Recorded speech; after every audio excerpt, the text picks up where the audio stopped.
I feel like I've learned more than I would like to have about friendship over the years. When I was 14, I was diagnosed with diabetes. When I was 25, I was bashed in an alcohol-fueled gang attack and had a stroke. My family and friends were told to come and say goodbye. Then last year I lost the most beautiful person in my world, my wife Angela, to breast cancer. I'd like to call a few old teammates up to the front to stand with me while I talk about what I learned about friendship. Some teammates from the Sydney Swans, Kirk, Jude Bolton, Mark Livy, and Brett Rose was coming, but he lives in Melbourne. He booked a flight from Sydney to Melbourne.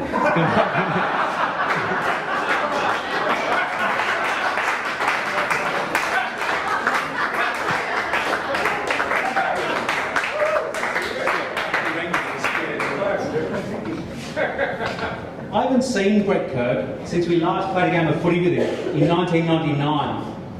But I sent a message out to a few old teammates asking if they'd come and join me in supporting Lighthouse by joining me to give it a crack.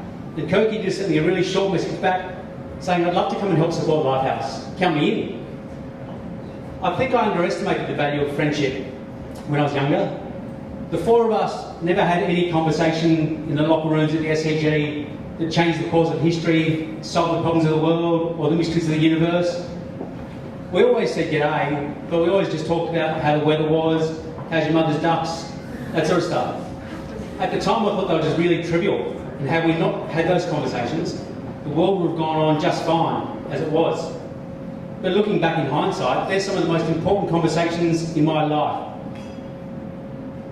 An old footy coach of mine at Pennant Hills, you can stand next to Mark Livy from North Shore while I talk about this. An old footy coach of mine from Pennant Hills used to say, focus on the game plan and the result will take care of itself. And that's what friendships like I've got with these three blokes have allowed me to do. Whenever the rain's fallen in my life, I've never got overwhelmed or anxious about what the big picture may or may not be.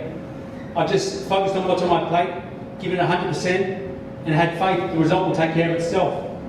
And this picture here, I think, is the result taking care of itself. This is the Sydney Swans 2005 Premiership team in my rehab hospital, shortly after the stroke that nearly killed me. This photo was taken in August 2005, and we all know what the Swans did in September 2005. Especially, especially this bloke leaning on my wheelchair, Leo Barry. I've never made or received one phone call from any of these blokes in that photo telling each other how much we love and miss each other. I've never gone out for beers and dinner with them once a week, but I've always known that I can just concentrate on what's on my plate, knowing that the support I have around me will let me do that and just have faith that the result will take care of itself. And that's exactly how my life's turned out. One of the highlights of my entire footballing career was dropping a mark on the MCG. The Swans were playing a night final against North Melbourne under lights on the MCG. I was never much of a high mark taker back in the day.